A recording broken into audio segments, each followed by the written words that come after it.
Hi! In front of me is Xiaomi Redmi Note 11 and today I would like to show you how you can change default apps on this smartphone. First of all, go into Play Store, click on the search bar and download your new default app. In my case, it will be Browser. You don't have to open it, just wait for it to download and then choose Home button.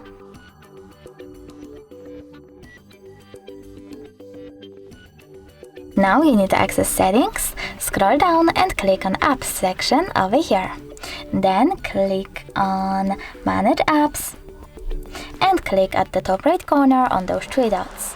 Following that, you need to select Default Apps and pick one of those options. I want to change my browser, so I have to click on Browser over here, tap on my Opera and simply go back. As you can see, my default app has changed. Thanks so much for watching. If you enjoyed this video, smash that like button, comment and subscribe.